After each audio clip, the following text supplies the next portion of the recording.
Thank you for double-clicking your mouse tonight. You're listening to the Midnight Frightcast in 5, 4, 3, 2, 1.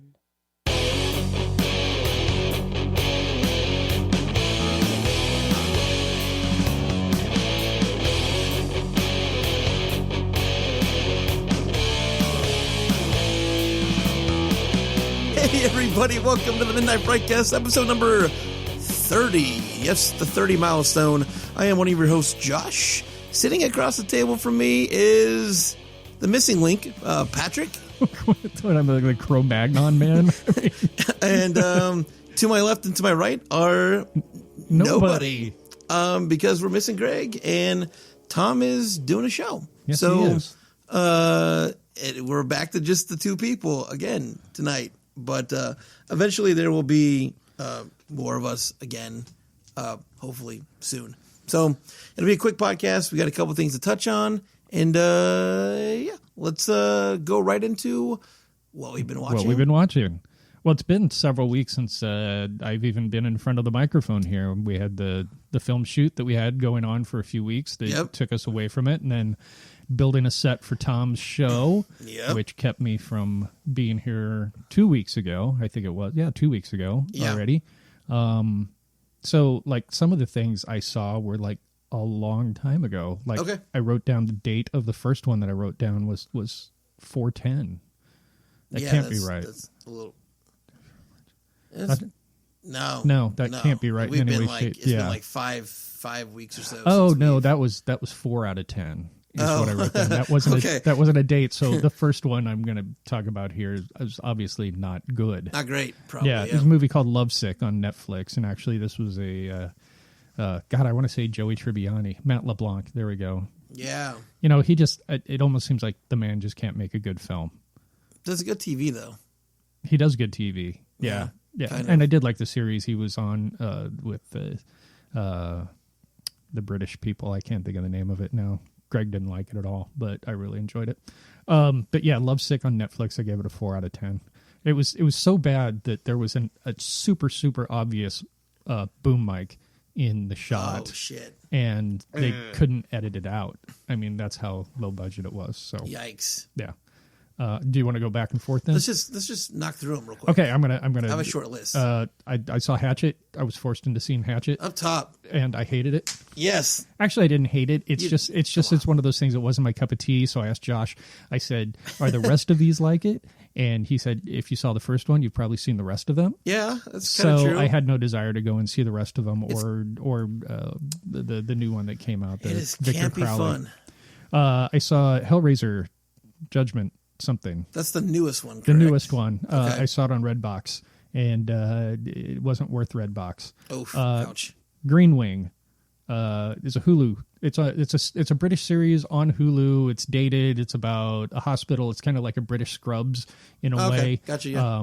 But I really enjoyed it. It was just awkward enough that I really enjoyed it. The Polka King on. I wrote down Hulu, but it might be Netflix. That's not Jack Black. It's right? Jack Black. Jack Black. Okay, yeah. So mildly entertaining. The Clapper, which is a movie about a guy who's a professional audience member. Okay. That gets outed as a professional audience member, then his life changes because of it, because he becomes extremely famous. Like audience member for hire? Yeah, audience member for hire. Like for the infomercials and stuff like that, they actually hire audience members to ask questions and stuff like that. Gotcha. So that was the premise of that one, and that had Ed. Oh, I can't think of his name from The Office. He's in the Hangover movies. Where's Greg when you need him? Exactly. Thor Ragnarok. That's how long it's been.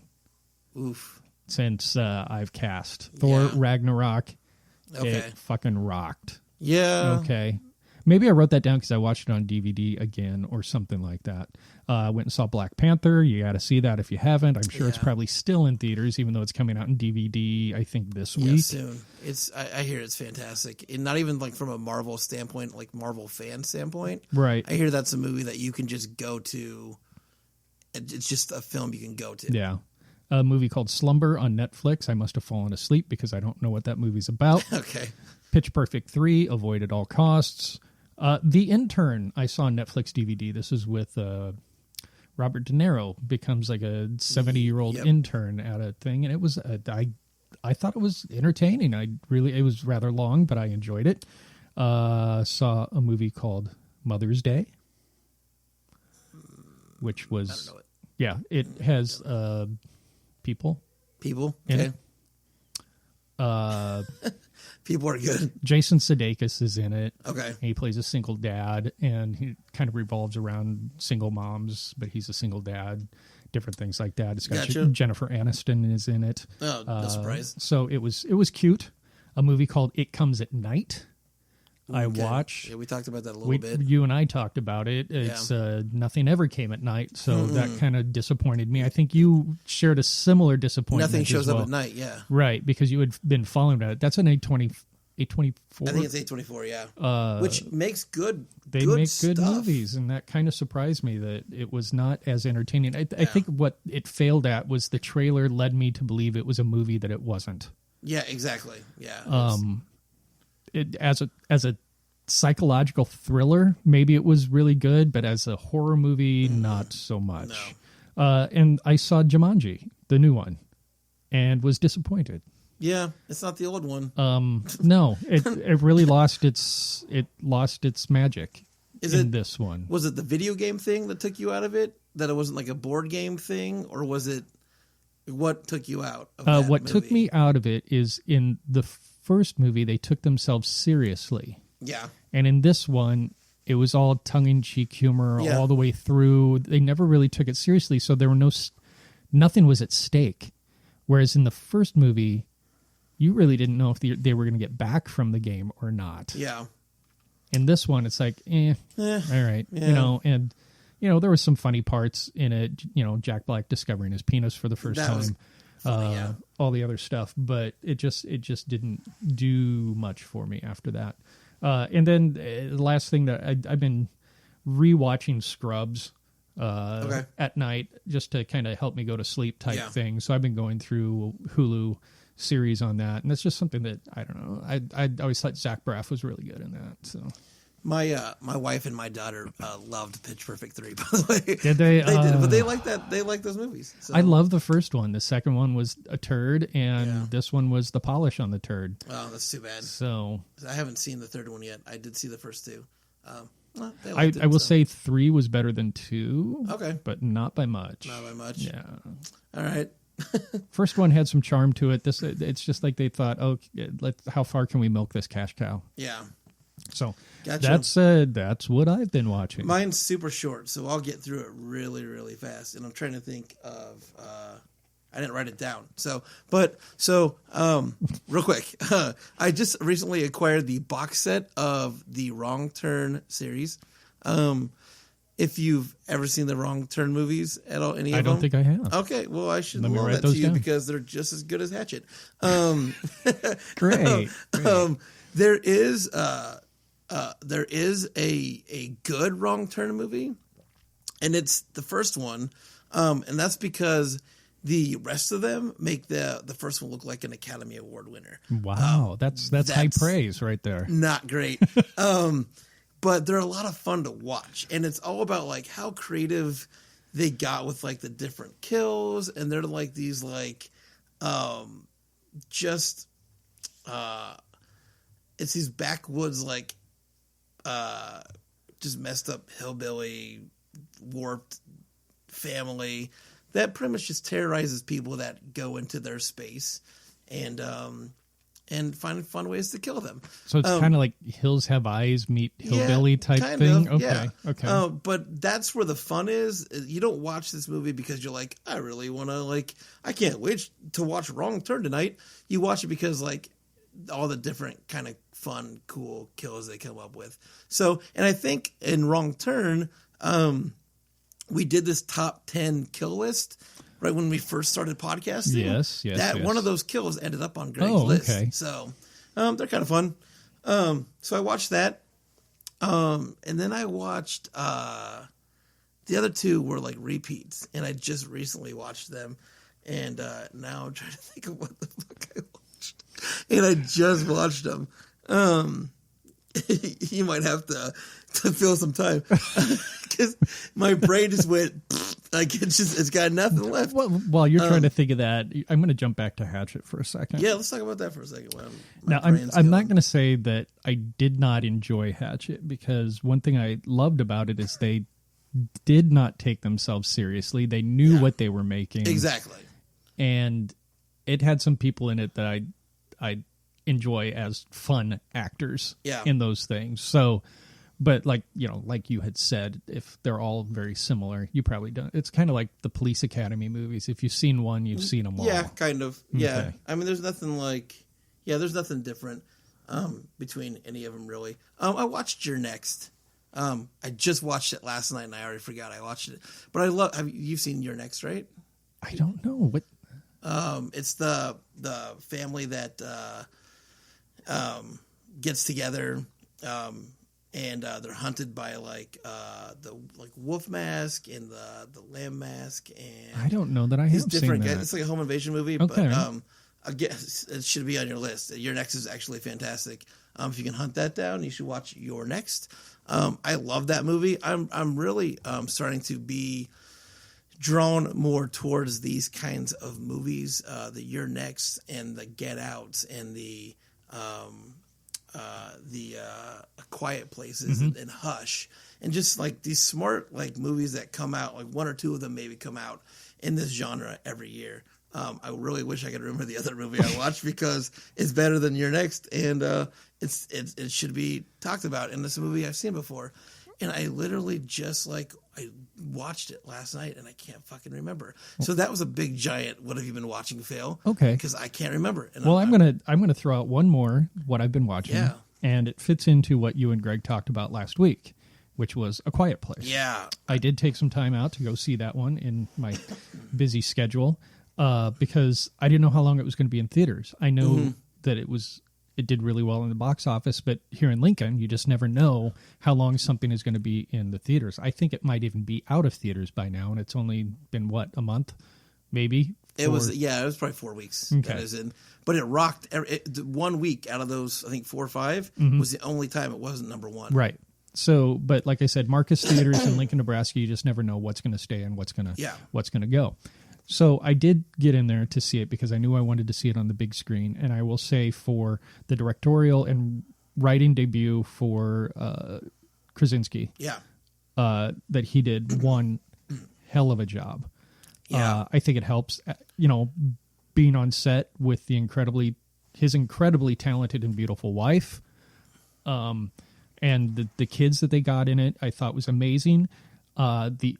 I will say, though, that I walked away that a couple things bugged me about it, even though I thought it was an incredibly solid piece. I encourage everybody to see this one because, to me, it was a fresh take on a genre. I've read articles and stuff since then with interviews with John Krasinski, and he had said that. Some of what he was influenced by was somebody he had worked with on The Office. I can't remember if it was a PM or a director or something like that. But the whole concept of why do you have to tell someone the story when you can show them the story? And that fed right into it because, of course, they couldn't talk because the aliens could. They couldn't see, but they had this incredible sense of hearing. Yeah. But at times, I felt it was too polished on how they fed us the information. Like when they scanned the table with all the newspaper articles, it wasn't like a pile of articles with one sticking out. They were all nicely placed and prim and proper and stuff like that. So that kind of thing, and like very obvious headlines, like noise. They hunt by noise. Yeah, something like that. It was like super, super obvious. So I almost felt like they dumbed down that part of it. And I don't know, maybe for modern audiences, you kind of have to do that. But as an intellectual, I like to think that maybe I'm an intellectual. I didn't need it spoon-fed to me that much. Because you're going to get all that information as 10 minutes into the movie. As the movie goes on. Because, I mean, they could be walking, they could be silent. I didn't need to see that to know that once the kid, spoiler alert, once the kid makes noise and attracts the aliens, that's what attracts them is noise. I mean, they're walking on sand and everything else. So I don't think I needed it spoon-fed to me quite as much as it was at the beginning of the movie. The rest of it, I think, was amazing because they couldn't use their words. They couldn't use their vocals to communicate with each other until later. Yeah. And then the only other thing, so obviously these are minor things, that I'm finding with it. The only other thing was the nail on the stair. Yeah. Nobody would ever hammer a nail vertically through a stair up. That's true, yeah. So to me, that seemed really weird why that was even there. I think they could have found a different way to do it. That maybe it was a chunk of wood that got snagged and pulled up vertically. But there would never, ever, ever be a reason for a nail to be driven upward through a stair. That's true. Yeah, good catch. So but that's me as a set designer and carpenter and stuff like that, knowing that was not feasible. Yeah. The rest of the movie I thought was solid. Yeah. I see he's got a sequel. Sequel's coming. I don't know how. I don't know how he's going to do it. And it actually kind of bums me out they're doing it. I'd rather them just be like, we put this fantastic film on the table, and now we're just going to let it be. Yeah, so he's got a sequel, and I hear he's got another project other than that. It's a sci-fi thriller. Yeah. something on Mars. Yeah. Mars is in the title. So, I'm a huge fan of Krasinski. Yeah. Huge fan of Emily Blunt. And I'm looking forward to seeing more projects from him. Yeah. So it was confirmed real quick because I didn't know they're aliens. I didn't. He did a whole story, like a backstory of like these are the aliens and this is how they came to Earth and this is what they did and this is what happened to their planet. So like, he did confirm that. And the other thing I learned today was A Quiet Place was a 67-page script. All right. 67 pages, mostly just action lines, right? Because there's no dialogue. There on a page here and there, there'd be a word or a number, and then some of the pages, they said, had maps drawn on them of the farm. Wow. And like, this is what, like, there's no dialogue here. So it's like a family circus thing following Billy with the little dotted lines. It was just like, and 67-page feature coming from Hollywood, I guess, is not a feature-length script, but I thought that was really interesting that there'd be a number or a word here and then a map. Right, but 67 pages of action though. Yeah, that's a lot. Yeah, I mean 67 pages of dialogue is hardly anything. Mm-hmm. So, I thought that was kind of cool. Don't Breathe was the other movie I watched. Oh yeah, yeah, I hadn't seen that for a while. Sorry for a really weird transition, but I thought about it. That's such a good movie. Don't Breathe was the other movie I watched, and I just think that movie's super ass smart. I'm a big fan of Fede Alvarez, so very cool. Anyway, is there anything new coming from him? I don't know. I have not, IMDb'd him or anything lately. Okay. I'm sure there is. I'm sure he's always got something. He was supposed to do another Evil Dead movie, and I think that fell through. And now with the cancellation of Ash and the Evil Dead and that happening, I don't know if they're gonna put another one out or not. I only saw first season of that, and I don't know that I was so enticed to see the rest of it or not. 3 episodes of it. So. And now Bruce Campbell is retired as Ash, so he won't do it anymore. Yeah, whatever. All right. So that's what we've been watching. Yeah, I think the only thing else on our docket is the feature that we watched. Yes, that you may have to walk us through, Patrick. Well, I'm not even sure I can walk us through it. This is a movie that I saw a while ago, and was able to get the DVD from Netflix. Yeah, shared it with the guys, and it was written by the same people who wrote Quarantine and As Above, So Below. Okay. And this was before they wrote those two. Okay. And made those two films. Is this the first feature for them? It was, I believe it's the first feature for them. There's some history behind it. But it's what got the production companies interested in them to do Quarantine and As Above, So Below. So obviously they saw something in this movie. And so the movie itself is the Poughkeepsie Tapes. Yeah. And let me read from IMDb here the premise of it. In an abandoned house in Poughkeepsie, New York, murder investigators uncover hundreds of tapes showing decades of serial killers' work. That's pretty basic. That's pretty much what it is. Yeah. What it is. Yeah. And it's like a combination found footage documentary about a serial killer in Poughkeepsie, New York. What year was this made? It was made in 2007. Okay, that hurts my heart. Okay. And tell me why. Because it looks like it was shot on VHS. I thought it was like straight like Blair Witch 1994, 95 in that time, in that decade. Right. And it was meant to be that way. Yeah.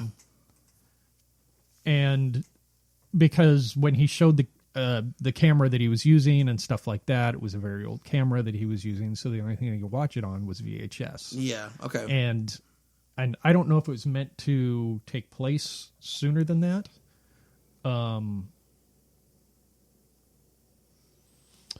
Because it very well could have been meant to take, because if you look at her clothing and stuff like that, it looked like it maybe 80s stuff like that. But it's basically a collection of hundreds of tapes, videotapes that this guy had taken of his abductions and murders and tortures and everything else, and then told in documentary style, talking with the families of the victims. Yeah. They just didn't do a very good job, like, if I remember this right, they didn't do a very good job, making it the look different between the tapes that he shot and the documentary footage they were shooting as well. Right. Does that make sense? Like, there was no, like, I don't know. And the format and the look of the movie, I know it was supposed to be documentary, and like those tapes and everything it's going to have a certain scratchy look to it. I could not get past it. Okay.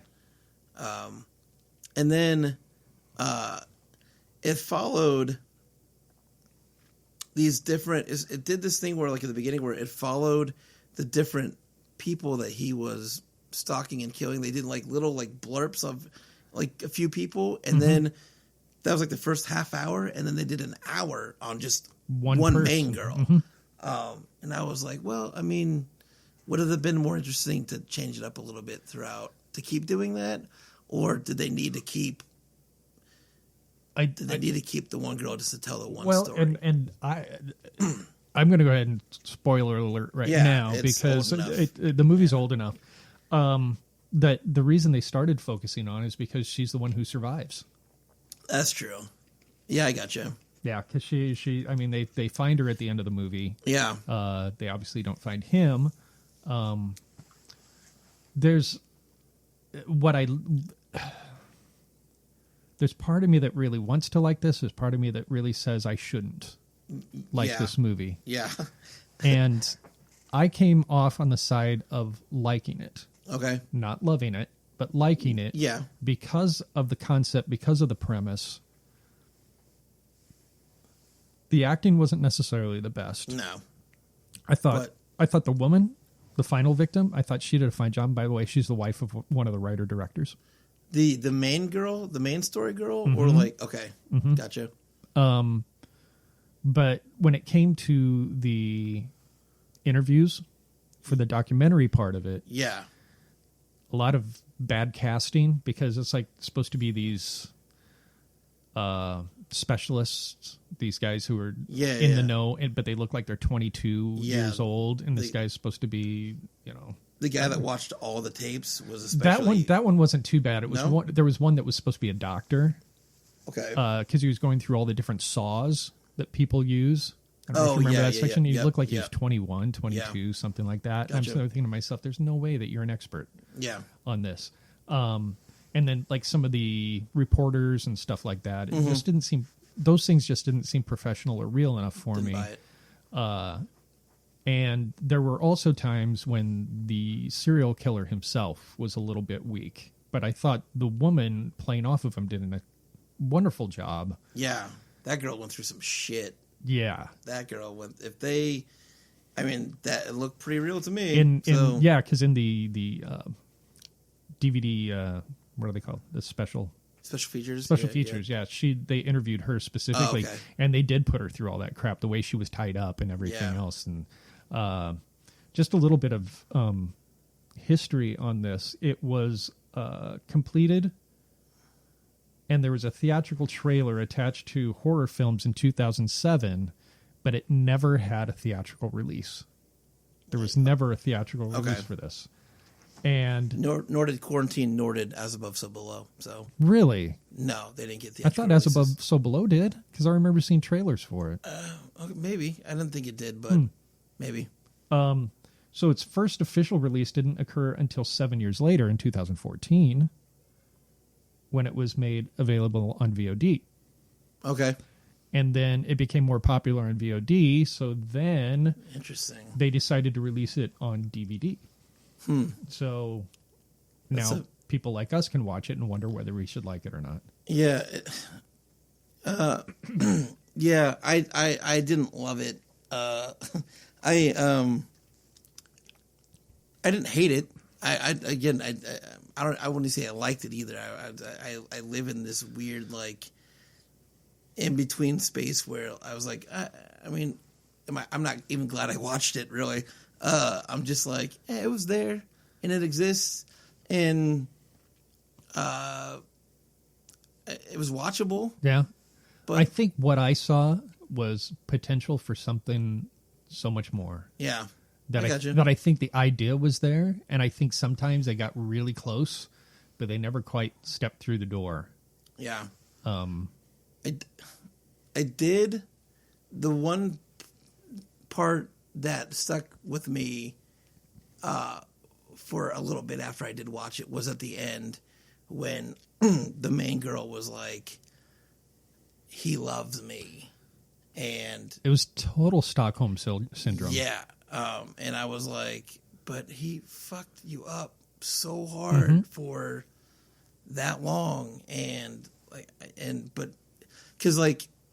it's the whole thing where she was being interviewed at the end and she was like, what do you want me to say? What do you want me to say? That whole thing. Because she was controlled for so long. I was like, this is, I wanted more of that throughout the whole movie. I wanted more of like, just this weird creepiness that she gave off. And, and then, at the end when, sorry, all these spoilers, but, that brought you back to the beginning where you see the body being dragged out of the hole and that he stole her and took her with him or whatever.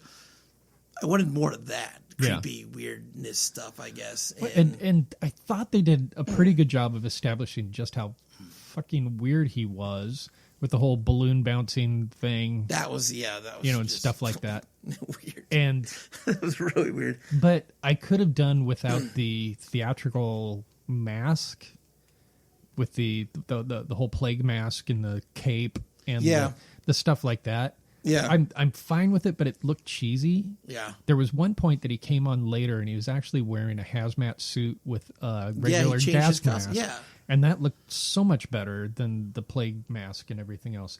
But, and that was the scene that I was just going to mention was, I think the turning point for her was he had abducted a hooker and tied her up down in the room with her.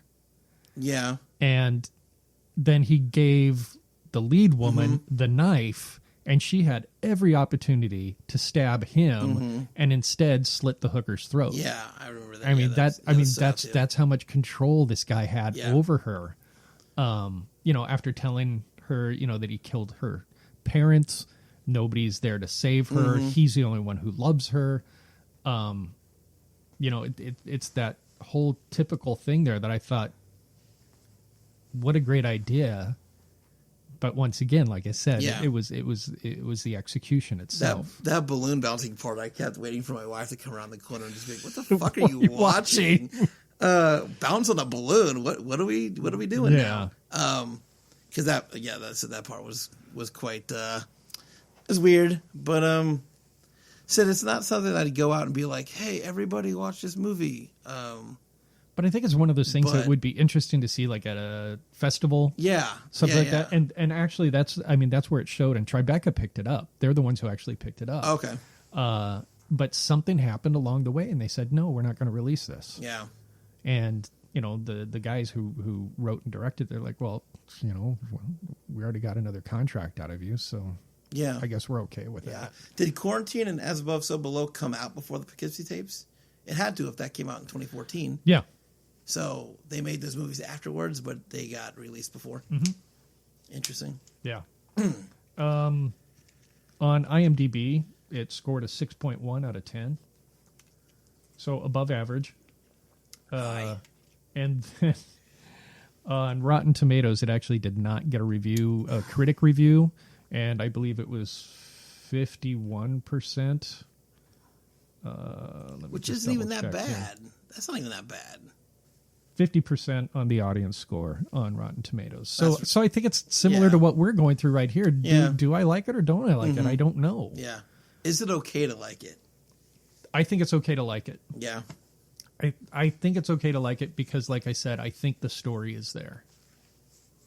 I'm more talking about the torture part of it. Like, if I watch a Hostel movie, I know I'm watching a movie, and I know it's just like, yeah, it's gross, and it's torture porn, but, like, you're watching a movie. Mm-hmm. This is like you're watching found footage. Right. And is it okay to watch that and be like, oh, this is kind of...